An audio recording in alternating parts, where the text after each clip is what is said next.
오늘 주시는 하나님의 말씀을 함께 읽겠습니다. 로마서 8장 3절로 4절입니다. 우리 다 같이 한 목소리로 하나님 말씀을 봉독하겠습니다. 시작. 율법이 육신으로 말미암아 연약하여 할 수 없는 그것을 하나님은 하시나니 곧 죄로 말미암아 자기 아들을 죄 있는 육신의 모양으로 보내어 육신의 죄를 정하사 육신을 따르지 않고 그 영을 따라 행하는 우리에게 율법의 요구가 이루어지게 하려 하심이니라. 아멘. 오늘 우리가 주목하고자 하는 부분은 이 4절의 말씀이 되겠습니다.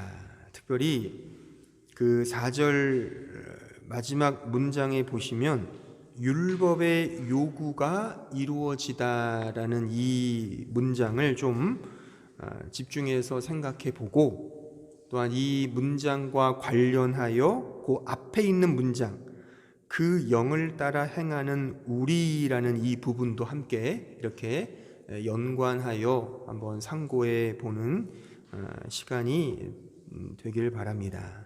먼저 율법의 요구가 이루어지다에서 요구라고 번역된 이 단어가 디카이오마라는 단어예요. 이것은 의라고 하는 뜻을 가지고 있습니다. 여러분들이 그 로마서 강해를 들으시면서 그 디카이오수네라는 말을 들어보셨죠? 그 디카이오수네 테우, 하나님의 의라는 뜻이거든요. 그러니까 디카이오수네, 디카이오마, 비슷한 단어, 같은 단어입니다. 그러니까 의라고 하는 뜻이고요. 그리고 그 이루어지다라는 이 단어는 플레로라는 단어예요. 이것은 완전하게 되다, 완성하다라는 뜻을 가지고 있습니다. 그러니까 마태복음 5장 17절에 보면 내가 율법이나 선지자를 폐하러 온 것이 아니요 뭐하러 오셨다고요? 완전하게 하려 함이라. 여기서 완전하다라는 게 동일한 플레로라는 단어입니다. 그러니까 오늘 이 4절 마지막 문장을 조금 더 원어에 맞게끔 번역을 하면 율법의 의를 완성하다라는 그런 의미가 되는 겁니다. 오늘 설교의 제목이죠. 율법의 의가 완성되다, 이겁니다. 이 문장에 저는 두 가지 질문을 함께 겸하여 던질 수 있다고 봅니다. 즉, 두 의문사를 이렇게 덧붙일 수 있는 거죠. 하나는 who, 누가 라는 그 의문사이고, 또 하나는 for whom, 누구를 위해서 라는 그런 의문사가 되겠어요. 그러니까 누가 그 율법을 완성했는가 라는 질문이며, 또 하나는 누구를 위해서 이 율법이 완성되었는가, 의로 완성되었는가라는 질문입니다. 그러니까 정답은 뭐죠? 누가, who, 하나님이 그 율법의 의를 완성했다가 되는 것이고, for whom, 누구를 위해서? 하나님이 우리를 위해서 그 율법의 의를 완성하셨다라고 말할 수 있습니다. 다시 말하면 하나님이 우리를 위해 그 율법의 의를 완성했다가 된단 말입니다. 우리 인간이 주체가 되어서 율법을 잘 지켜서 의에 이른 것이 아니라는 거죠. 또한 인간이 하나님을 위해서 율법을 잘 지켜드려서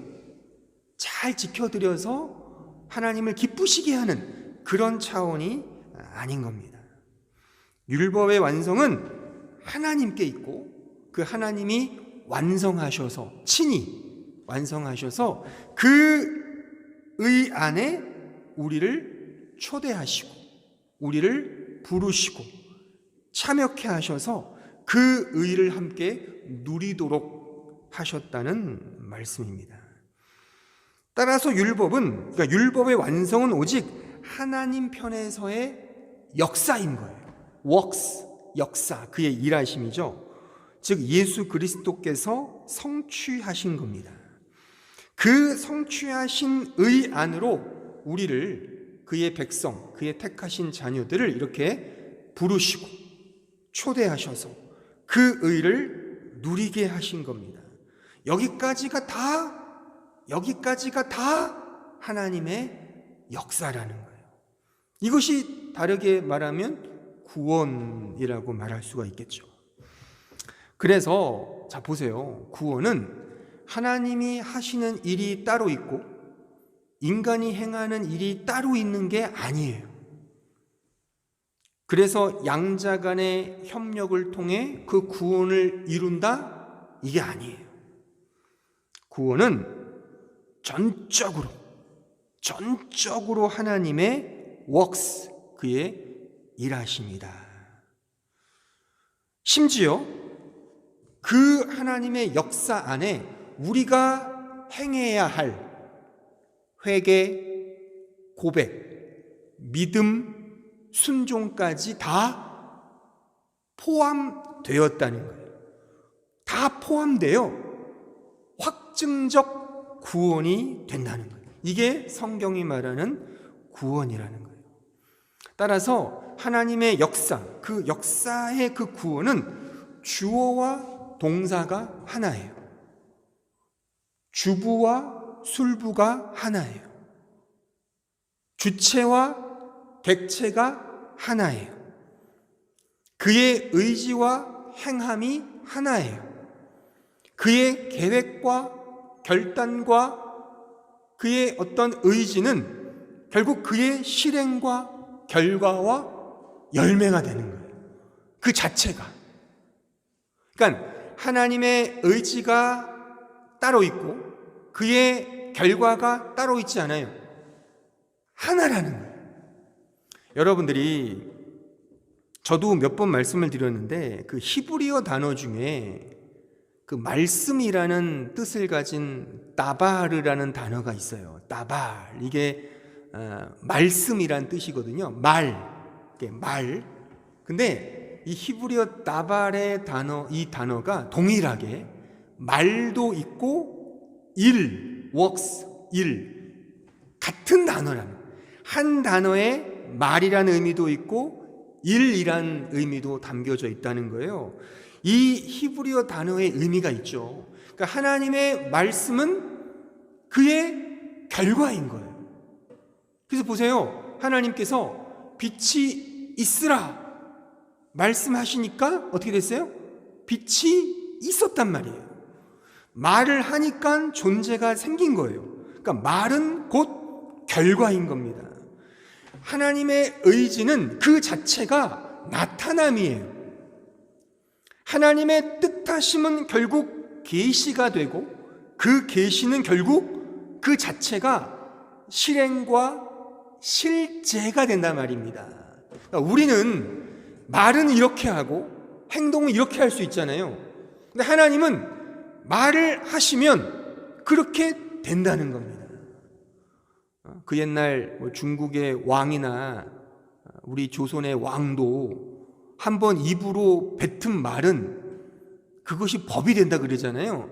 아니, 이 역사도 그러한데 하나님은 오죽하겠습니까? 이 역사는 다 하나님에 대한, 하나님의 존재에 대한 다 그림자들이잖아요. 역사는 다 그런 의미에서 의미가 있는 거죠. 그러니까 말씀은 곧 결과라고 하는 겁니다. 그러니까 오늘 이 사실을 보자면 하나님이 율법의 의를 완성하셨어요. 그 완성된 의 안에 우리를 초대하셨어요. 이게 구원이죠. 그러니까 우리 신자는 이제 그 완성된 의 안에서 살아가는 자가 되었다는 겁니다. 이 사실을 오늘 본문의 말로 말하면 그 4절 마지막 문장 앞에 있는 문장이죠. 그 영을 따라 행하는 우리가 된단 말입니다. 그 영을 따라 행하는 자가 된다는 거예요, 우리가.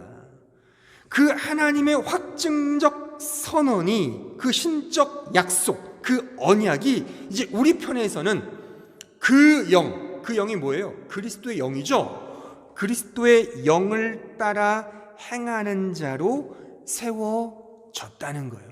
물론 우리에게는 미래적이죠. 저는 그래서 이것을 확증적 확증적 미래형이라고 한번 제가 그냥 붙여봤어요. 확증적 미래형인 거예요.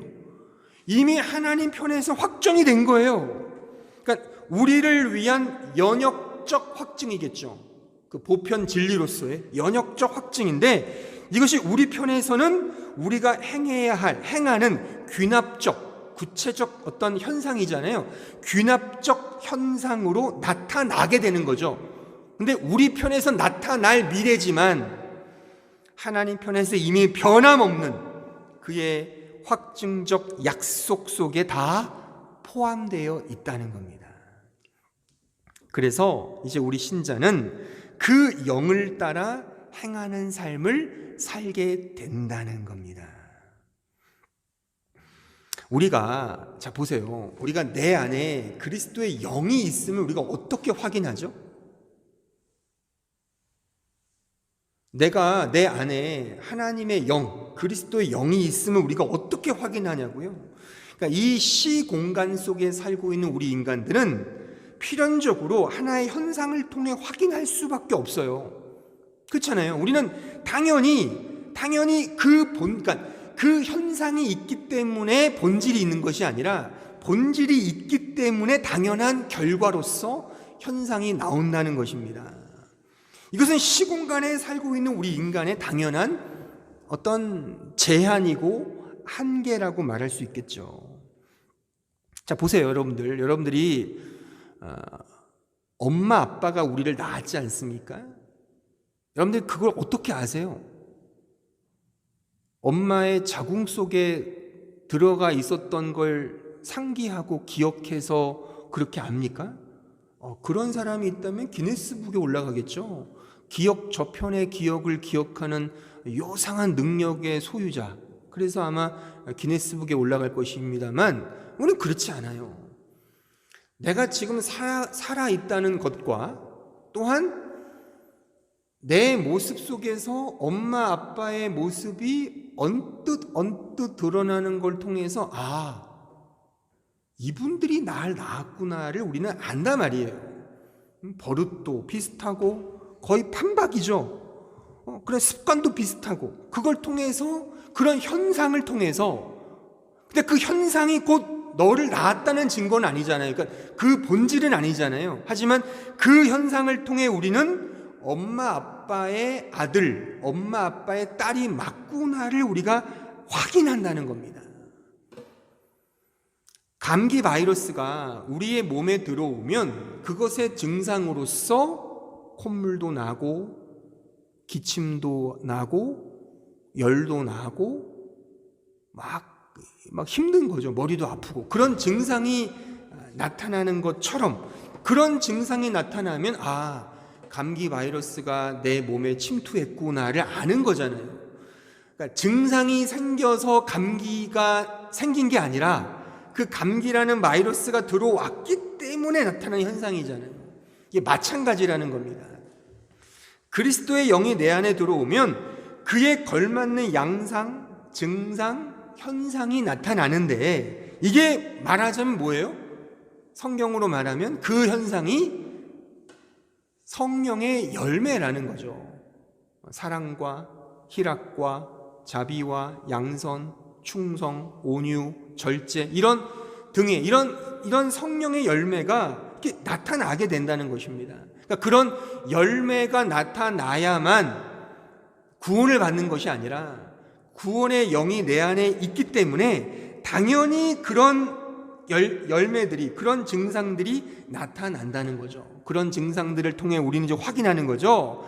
내가 은혜를 받은 자구나를 이제 비로소 확인하게 된다는 거예요. 오늘 이 얘기가 오늘 4절의 말씀이거든요. 그러니까 율법의 의가 그리스도를 통해 완성되었어요.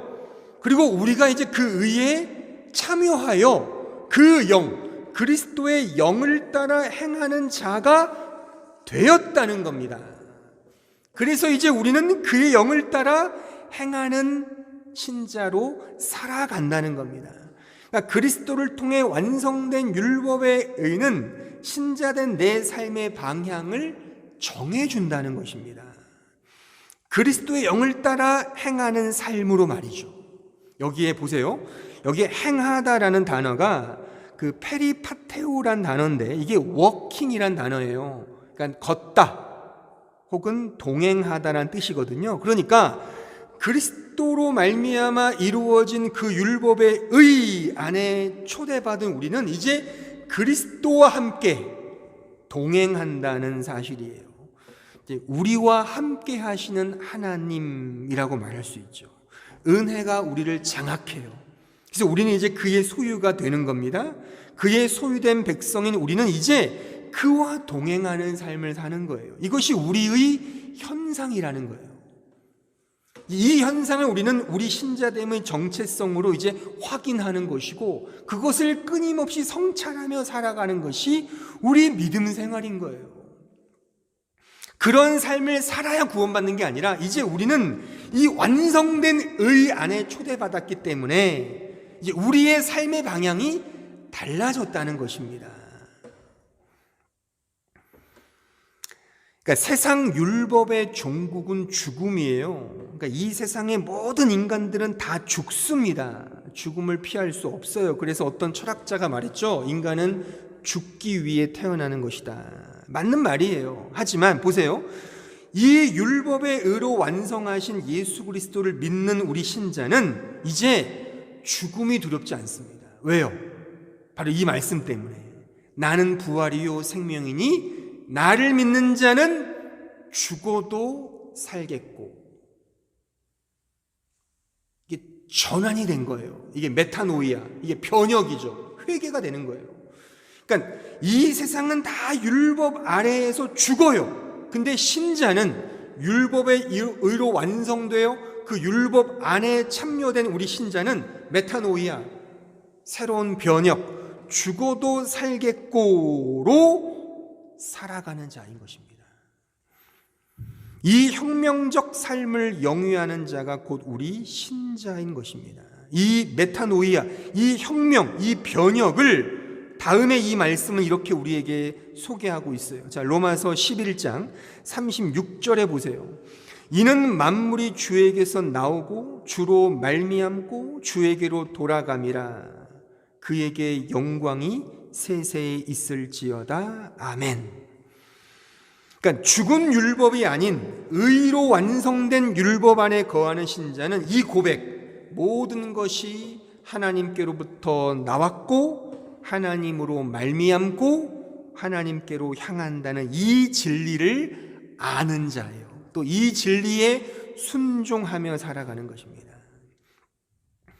진짜 모든 것이 다 하나님께로부터 비롯되었다. 모든 것이. 자, 보세요, 여러분들.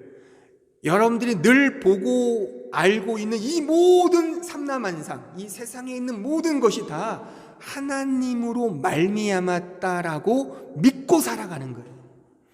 이게 메타노이아, 변혁된 삶, 그 완성된 의 안에 살아가는, 내 삶이 바뀐 그런 참된 신자의 삶을 살아가는 참된 현상, 그 모습인 것입니다. 여러분들은 모든 것이 진짜 하나님께로부터 비롯되었음을 믿고 그렇게 살고 계십니까? 여러분들이 이 세상을 살면서 가장 보람을 느끼고 가장 의미 있게 생각하는 그런 행위, 행동, 그래서 행하는 노동은 뭡니까? 모르긴 몰라도 가정과 관련된 것이겠죠. 결혼, 자녀 출산, 또 양육, 이런 거잖아요. 기타. 그리고 직장 생활, 또 자신의 이력, 경력, 또 인간관계, 또 이 모든 것들을 총괄하는 물질, 재화, 재원, 이런 것들을 위해 우리 인간은 노동을 하고 행위를 하는 것이죠. 또 이것들을 위해서 마음과 뜻과 힘을 다해 우리는 노력하고 경주할 것입니다. 이것의 취득 여부가 우리 인생의 성공과 실패를 좌우할 것입니다. 그래서 이를 위해 더욱 매진하는 것인지도 모르겠어요. 그 현대 철학과 인문학의 가장 중요한 테마와 화두가 실존입니다. 그 이그지스턴스라고 해요. 실존주의, 혹은 다른 말로 리얼리즘, 현실주의라고도 하는 그런 테마가 있어요. 이게 뭐냐면 쉽게 말해서 내 처지가 이런데 다른 경우가 나와 뭔 상관이야, 이렇게 생각하는 거예요. 내 처지가 초상집인데 잔치집이 웬 말이며, 내 상황이 잔치집인데 초상집이 웬 말이냐, 이렇게 생각하는 거예요.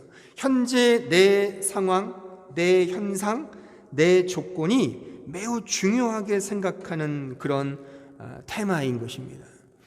이런 실존이 극화되면 결국 갈등을 유발하게 되어 있습니다. 가령 남녀 간의 갈등, 요즘에 굉장히 심하잖아요. 한국 사회에 여협, 남협, 페미니즘, 반페미니즘 해가지고 굉장히 치열하게 싸우더라고요. 이대남, 이대녀 이렇게 막 싸우기도 하고, 또한 세대 간의 갈등, 그것도 심하죠. 나이 든 사람들을 향해서 이 꼰대들, 또 나이 어린 사람들을 향해 네 어린 나이에 니들이 뭘 알아, 이렇게 서로 세대 간의 갈등도 심화되고 있어요. 민족과 국가 간의 갈등, 이것도 지금 첨예한 갈등 아닙니까? 막 전쟁 벌써 일어났나요? 뉴스를 잘 안 보니까 모르겠는데, 어쨌든 또 빈부 간의 갈등, 가진 자 못 가진 자, 서로 자신의 실존을 위해서 막 개혁을 일으키지 않습니까?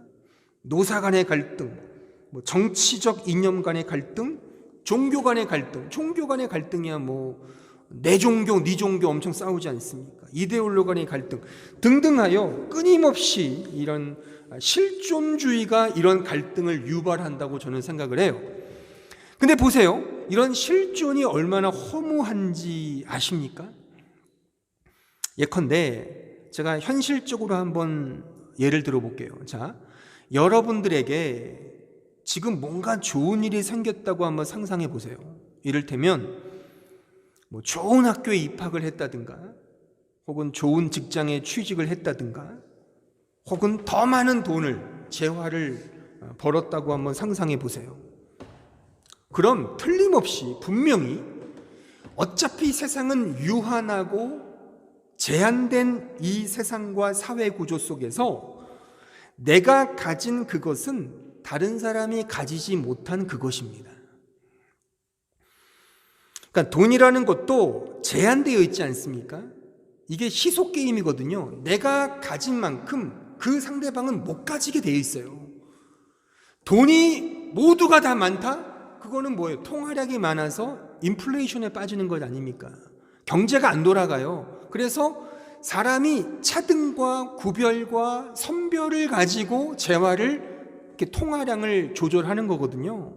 그러니까 그 자체가, 그 전제가 말하자면 구별을 전제한다고 말할 수가 있어요. 따라서 더불어 함께 잘 살자라는 이 말은 구호로서는 맞지만 그러한 진정한 이런 사회를 구현한다는 것은 넌센스입니다. 아무리 북유럽이 잘 살고 복지가 좋아도 그 안에서 살아가는 현실적이고 실존적인 문제는 있기 마련인 것입니다. 따라서 조금 극단적으로 제가 표현을 하자면, 우리의 행복은 다른 이의 불행일 수 있고 나의 불행은 다른 사람의 행복일 수 있다는 것입니다. 승자가 있으면 반드시 패자가 있는 법이고, 잘됨이 있으면 못되는 자가 있다는 거예요. 이게 실존이 가지고 있는 함정입니다. 내가 잘 되면 다른 사람은 못 된다는 것을 전제하는 거예요. 이게 실존주의의 함정입니다. 그러니까 나만을 위해 산다는 것은 결국 다른 사람들을 착취하는 것을 전제하는 거예요. 따라서 저는 이런 점에서 실존이라는 말은 매우 이기적인 개념이에요. 한번 잘 생각해 보세요, 여러분들. 우리는 내 자식만큼은 끔찍이 사랑을 하죠. 다른 자식에 대해서는 그렇게 상관을 안 해요. 이것이 당연한 얘기예요. 당연하다는 이 사실이 우리에게는 씁쓸하죠. 이게 실존주의의 허상인 겁니다. 나는 잘 먹고 잘 살잖아요. 근데 지금 이 시간에도 아프리카에는 수만 명이 죽고 있어요. 그거 아십니까? 그러면 내가 믿는 하나님은 나에게 축복을 주신다고 쳐요. 그럼 그 사람들은 뭐냐고요?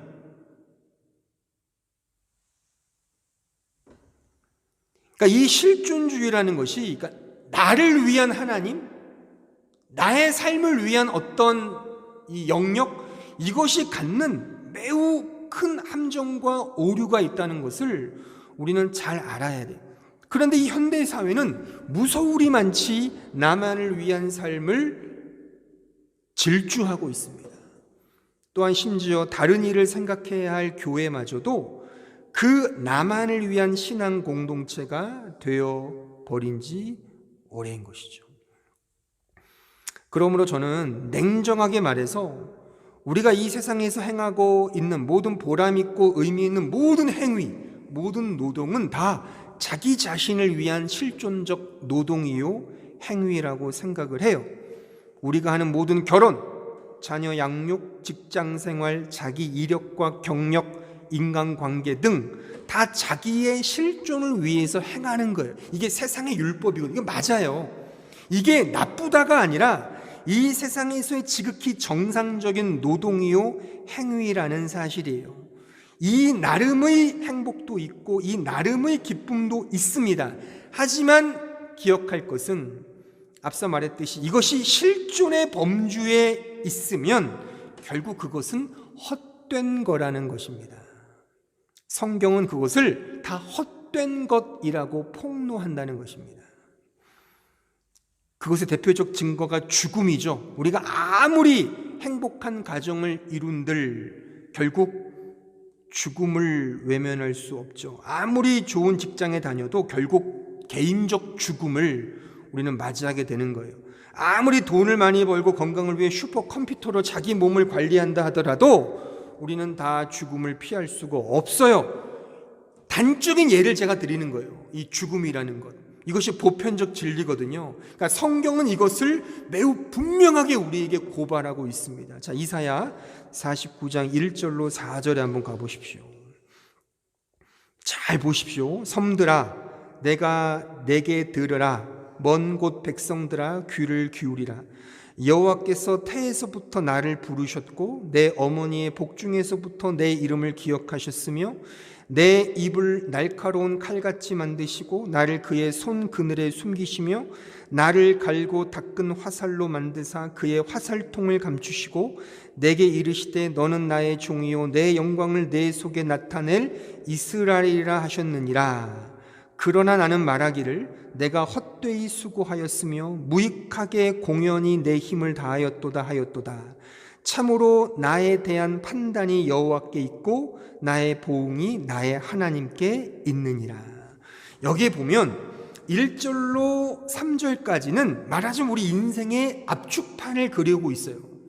태어나서 그것이 어떻게 이 세상에서 영광을 구가하며 살아가는 그런 모습들을 아주 은유적인 표현으로 설명하고 있는 거죠. 압축판이에요. 인간의 태어남은 고귀하고 영광됩니다. 이것은 신자든 불신자든 동일해요. 그런 4절 해보세요. 4절 다시 보세요. 그러나 나는 말하기를 내가 헛되이 수고하였으며 무익하게, 그러니까 내가 행한 모든 것이 헛되고 공연히 내 힘을 다하였다. 헛질했다 이거죠. 그러니까 이 세상에 행하는 모든 것이 헛되다는 그런 말씀이에요. 그러니까 이런 말씀은 우리가 아는 전도자의 말씀과 매우 유사하죠. 자, 전도서 1장 2절로 4절 보세요. 전도자가 이르되 헛되고 헛되며 헛되고 헛되니 모든 것이 헛되도다. 해 아래에서 수고하는 모든 수고가 사람에게 무엇이 유익한가? 한 세대는 가고 한 세대는 오되 땅은 영원히 있도다. 우리가 잘 아는 솔로몬, 이 세상에서 가장 큰 부귀 공명을 누렸던 솔로몬의 고백치고는 너무 암울하죠. 헛되고 헛되다는 겁니다. 오늘 제 설교로 말하면 실존을 추구하는 것은 죽은 율법에 매여 사는 것을 의미하기 때문에 결국 다 헛되다는 것입니다. 하지만 다시 이사야 49장 4절을 보세요. 나의 판단, 그러니까 그 끝에 보시면 참으로 나에 대한 판단이 여호와께 있고 나의 보응이 나의 하나님께 있다. 역접입니다. 역설이에요. 그러니까 나의 판단, 이 판단은 나의 가치관을 말하는 거예요. 나의 보응, 이건 나의 보상이죠. 나의 보상은 나의 삶의 목적과 목표를 의미하는 거예요. 그러니까 이 세상에서 행하는 모든 것은 다 헛된 거예요. 다만 오직 그 모든 노력과 수고의 보상과 가치는 오직 여호와께만 있다는 사실입니다. 아까 읽었던 로마서 11장 36절에 의하면 모든 것이 여호와께로부터 비롯되었다는 말씀을 마음에 품고 살아가는 그 영을 따라 행하는 신자의 모습인 것입니다. 신자는 이 세상에서 열심히 일하며 살아야 합니다. 다만 자신의 실존을 위해서가 아니라 하나님을 위해서 하는 거예요. 가정을 이루고 자녀를 낳고 양육하는 것 역시 자신의 실존을 위해서 행하는 노동이 아닙니다. 우리 교회에 아이를 키우는 가정이 여럿 있죠. 또 저도 마찬가지죠. 저도 아직 이 철이 덜 된 그런 아이가 있어서 마찬가지입니다.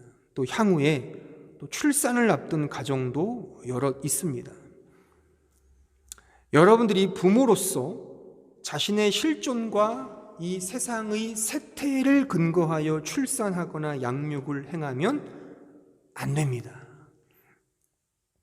그렇게 되면 결국 후회와 헛됨만을 경험하게 될 겁니다.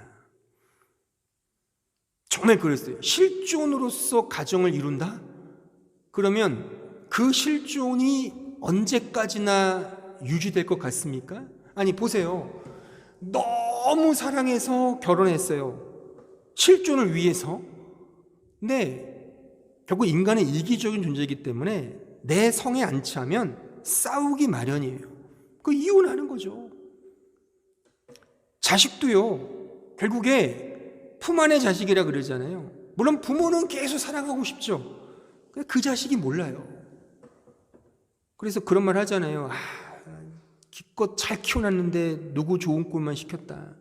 며느리 좋은 꼴만, 사위 좋은 꼴만 시켰다. 그런 말 하잖아요. 그래서 옛날 어른들이 무자식이 상팔자라는 말을 그래서 하는지도 모르겠어요. 저는 아직 그것까지는 모르겠는데, 하지만 이게 세상에서 말하는 격언도 사실 진리거든요. 그러니까 결국 후회와 헛됨만이 남는다는. 그러니까 제가 말하고 싶은 것은 가정 그 자체가 목적이 아니라는 겁니다.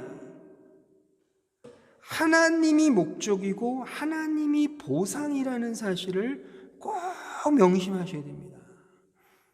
특히 자식은 하나님께서 주신 선물로 꼭 기억하셔야 돼요. 그 자식을 통해 하나님께로 가는 것이어야 돼요. 하나님의 영광을 구해야 되는 것이어야 돼요. 그래서 하나님은 그 생명을 나에게 주셨고 내가 청지기로 키우는 것뿐이에요. 그렇게 되지 못하면 그 자식은 분명 나의 우상이 되어버립니다. 예수 믿는 가정인데 스카이캐슬을 찍는 가정이 얼마나 많습니까? 이게 다 그 자식이 우상이 되어서 그렇거든요. 여러분 아마 그 요게벳의 노래라는 찬양 아시죠? 너무 감미롭고 감동적인 노래잖아요. 저도 좋아해요. 즐겨 불러요. 5월에는. 근데 저는 그렇게 생각해요. 저는 자식을 키우는 입장에서 그 찬양의 가사를 과연 얼마나 많이들 집중하고 부를까?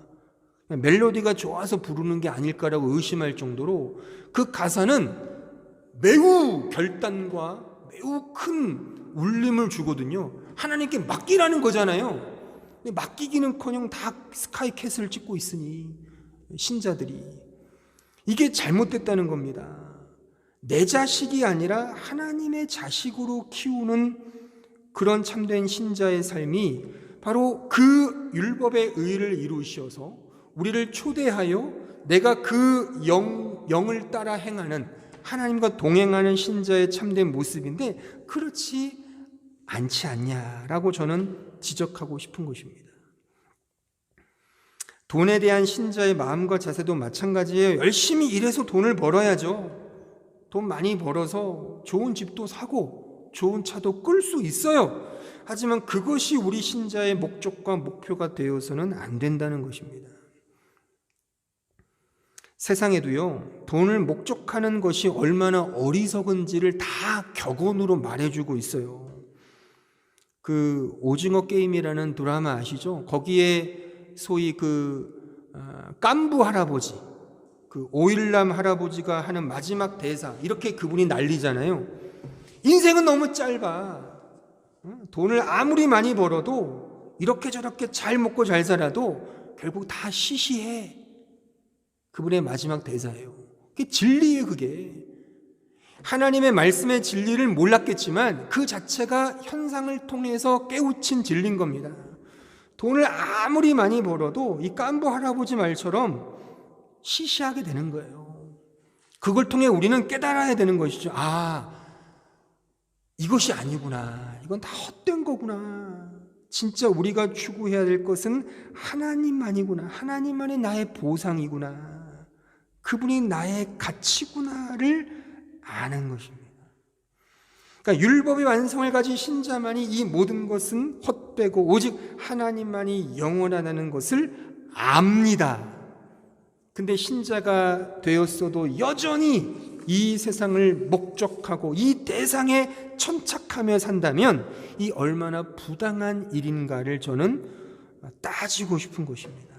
제 자신에게, 여러분 각자에게, 혹은 영상을 보고 있는 성도들에게, 신자들에게 저는 아주 분명하게 지적을 하고 싶은 겁니다. 우리의 삶의 목표와 목적은 그것이 아니에요. 우리가 영원히 산다면서요. 진짜 하나님이 살아계심을 믿는다면 우리가 최소한의 양심상 어떻게 이 세상에 집착할 수 있겠습니까? 한번 잘 생각을 해보자고요. 정말 천국을 믿냐 이거죠. 진짜 하나님이 살아계심을 믿냐는 거죠. 믿는 것 같지가 않아요. 제 자신을 봐도 우리가 다 이 세상에서 어떻게끔 잘 먹고 잘 살기 위해 노력하는 거, 물론 그럴 수 있지만 어느 정도 그럴 수 있어요. 두 마음이 있으니까 우리가 오호라 곤고한 자라고 그 7장 할 때 배웠잖아요. 우리는 여전히 두 마음이 있거든요. 그러니까 여전히 갈등하는 게 맞지만 최소한 신앙의 양심을 이 설교를 통해 좀 되찾으시기를 저는 권하고 싶은 겁니다. 하나님께서는 예수 그리스도를 통해 율법의 의를 완성하셨어요. 확증적 선언이에요. 이미 확보되었어요. 이제 그 확보된 의 안으로 우리 신자들을, 여러분들을 초대하셨어요. 이제 우리는 이 확증된 약속 안에서 한 걸음 한 걸음 확증적 미래를 살아갈 겁니다. 그게 뭐예요? 그 의를 따라, 그의 말씀을 따라 살아가는 그런 균합법적 현상으로 세워질 것입니다. 제가 지금 좀 다른 말을 썼었죠. 그리스도의 영을 하나님 말씀으로 했잖아요. 그리스도의 영이 진리의 영이니까 이 그의 영을 따라 행한다는 것은 하나님의 말씀을 따라 살아간다는 의미이기도 하거든요.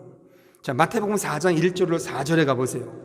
그때 예수께서 성령에게 이끌리어 마귀에게 시험을 받으러 광야로 가사 40일을 밤낮으로 금식하신 후에 줄이신지라 시험하는 자가 예수께 나와서 이르되 내가 만일 하나님의 아들이여든 명하여 이 돌들로 떡덩이가 되게 하라. 예수께 대답하여 이르시되 기록되었을 때 사람이 떡으로만 살 것이 아니요 하나님의 입으로부터 나오는 모든 말씀으로 살 것이다. 하나님의 입으로 나오는 모든 말씀으로 사는 자가 바로 구별된 신자예요. 은혜가 여러분들을 장악했으면 여러분들은 이제 구별된 이 세상 사람이 아닌, 똑같이 살 수 없어요. 똑같이 산다면 스스로를 성찰해 보셔야 돼요. 똑같이 살 수 없습니다. 나는 구별되었기 때문에 하나님께 속한 자이기 때문에 필연적으로 세상의 떡덩이냐 하나님의 말씀의 양식이냐로 갈리게 되어 있습니다. 그래서 처절한 갈등과 결단을 우리의 신앙생활은 내포하는 것입니다. 근데 진짜 신자라면 이 모든 과정조차도 하나님이 확정해 놓으셨죠. 너무 감사하죠. 하지만 우리 편에서의 균합적 현상에 마주하는 그런 삶의 현장은 있다는 것입니다. 그것이 믿음의 여정이죠. 제가 오늘 몇 가지 좀 사소하게 한두 가지 설명해 드렸는데 가정, 직장, 돈, 자녀 그런 것들 하나하나 다 좀 자기 자신과 견주어서 나는 과연 그의 영을 따라 그의 영과 동행하고 있는지, 다시 말하면 세상 떡덩이를 위해 살고 있는가 아니면 하나님의 말씀의 양식을 향하여 처절하게 갈등하며 고민하며 결단하고 있는가를 스스로에게 물으셔야 합니다. 하나님의 은혜는 신자인 우리를 장악했습니다. 우리를 소유했습니다. 그 은혜가 나를 장악하고 소유했다면 이제 우리는 이 세상에서 그 확인된 삶을 살게 될 거예요. 그게 그의 말씀을 따라 동행하는 삶인 겁니다. 그의 말씀에 장악된 삶이 바로 신자에게는 축복인 것입니다. 이 축복이 여러분들의 인생에, 여러분들의 삶에 가득하길 진심으로 기원합니다.